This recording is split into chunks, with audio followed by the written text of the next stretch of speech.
Assalamualaikum warahmatullahi wabarakatuh. Kami dari kelompok 7 akan membawakan materi pertemuan 7 yang berjudul Orientasi, Pelatihan, dan Pengembangan Karyawan. Sebelum lanjut ke materi, izinkan saya memperkenalkan anggota saya. Yang pertama ada Khaiza Roni, yang kedua ada Sofi Siti Nurul Fazira, yang ketiga ada saya sendiri, Gina Syakira. Apa sih orientasi itu?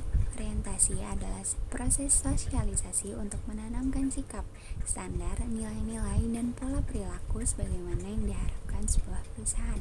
Sedangkan orientasi organisasional adalah informasi, pengupahan, benefit, aturan-aturan, serta kondisi ketenaga kerjaan seperti keamanan dan pencegahan kecelakaan, hubungan karyawan dan serikat pekerja, serta fasilitas fisik. Yang selanjutnya akan dijelaskan oleh Khaiza Roni. Terima kasih kepada Gina Syakira yang sudah menjelaskan slide sebelumnya. Di sini saya akan menjelaskan tujuan dari orientasi. Tujuan dari orientasi yang pertama adalah untuk membantu para newcomers menyesuaikan diri dengan lingkungan yang baru. Biasanya di tahap ini para karyawan baru akan memperkenalkan diri dan perkenalan dengan karyawan-karyawan lama, sehingga di sini terbentuklah lingkungan yang baru dan pertemanan yang baru. Yang kedua adalah menolong karyawan baru untuk terintegrasi dengan organisasi dan membantu mereka mulai bekerja secara efektif. Di nomor 2 ini, tujuan nomor 2 ini, biasanya karyawan baru mulai berbaur dengan karyawan lama untuk menolong mereka mengerjakan pekerjaan sesuai dengan jabatannya. Dan karyawan baru mulai mempelajari hal-hal baru mengenai perusahaan. Pelatihan dan pengembangan mengacu pada proses peningkatan keterampilan, pengetahuan, dan kemampuan kinerja pekerjaan mereka, dan memungkinkan mereka untuk maju di karir mereka. Jadi di pelatihan dan pengembangan ini kita jadi tahu apakah pekerja punya keahlian yang di luar bidang mereka, dan keahlian tersebut dapat digunakan karyawan untuk menentukan karir mereka di masa yang akan datang, atau menentukan perusahaan untuk meningkatkan jabatan karyawan atau pemindahan posisi karyawan. Nah, selanjutnya tujuan dari pelatihan dan pengembangan itu sendiri, di sini saya akan menjelaskan ada 3.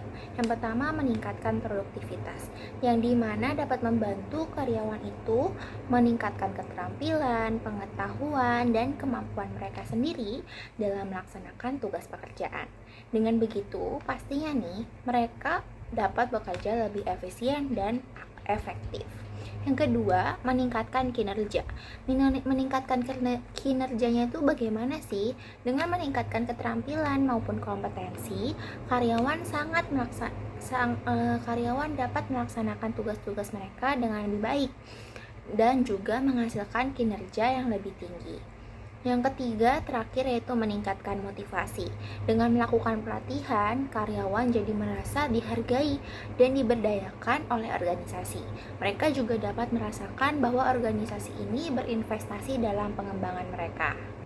Nah, selanjutnya ada teknik dari pelatihan dan perkembangan dari karyawan itu sendiri.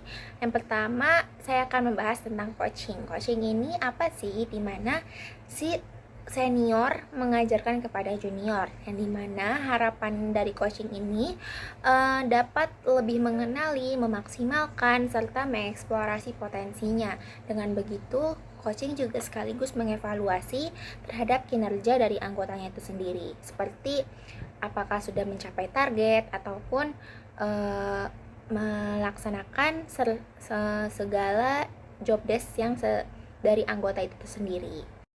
Yang kedua itu ada outbound. Outbound itu dimana karyawan tuh pasti jenuh karena mengerjakan pekerjaan yang begitu-gitu terus. Jadi kayak mengerjakan rutinitas yang pekerjaan itu pasti adanya membosankan gak sih? Dan di sini panitia berperan langsung untuk menyiapkan panitia serta permainan yang membutuhkan kekompakan antar tim sendiri. Nah, yang ketiga ada rotasi kerja. Apa sih rotasi kerja itu? Rotasi kerja ini memberikan ruang bagi karyawan untuk merasakan bekerja pada divisi lain. Dengan begitu, metode ini bertujuan memberikan pengalaman dan pembelajaran bagi karyawan di luar tanggung jawab mereka dan yang sifatnya sementara. Yang ketiga ada mentoring. Apa sih mentoring itu? Mentoring ini hampir sama dengan coaching, namun kegiatan ini pendampingannya bertujuan untuk mentransfer ilmu dari karyawan yang telah berpengalaman ke karyawan yang belum memiliki pengalaman sama sekali. Nah, selanjutnya ada on the job training. On the job training ini dikenal juga dengan OJT, adalah kegiatan yang mengacu pada pelatihan untuk karyawan perusahaan itu sendiri. Namun metodenya ini cukup populer bagi perusahaan yang tidak memiliki waktu untuk melatih keterampilan tertentu pada karyawan. Biasanya sih di on the job training ini sekaligus bekerja secara langsung, jadi benar-benar dinilai di saat itu juga dan langsung berpengaruh banget pada konsumennya. Jadi benar-benar yang memiliki kurangnya waktu gitu. Yang keenam ada pelatihan atau training. Pelatihan atau training ini metode pengembangan SDM yang paling sering digunakan dong. Kalian pasti udah sering dengar. Misalnya terdapat teknologi baru bisa mengefisiensikan pekerja karyawan, maka perusahaan akan melakukan pelatihan supaya karyawan terampil dengan teknologi tersebut. Selanjutnya ada uji kompetensi yang dimana bertujuan untuk mengetahui kualitas dari karyawan itu selama bekerja di perusahaan tersebut. Dengan menyelenggarakan program ini, perusahaan bisa melakukan penilaian nih terhadap karyawan-karyawan yang telah berkontribusi langsung selama waktu yang direncanakan. Yang terakhir ada simulasi. Simulasi itu merupakan aktivitas peniruan dari sesuatu yang nyata serta beserta kejadian di sekelilingnya. Dengan begitu, dalam hal pengembangan SDM ini, pelatihan simulasi dapat meningkatkan keterampilan dalam dua komponen nih, dari pengembangan manajemen, yaitu pengambilan keputusan dan kolaborasi, serta manajemen perubahan. Mungkin segitu saja dari kelompok 7 yang dapat kami sampaikan. Semoga dapat bermanfaat dan mohon maaf apabila ada kesalahan kata. Wassalamualaikum warahmatullahi wabarakatuh.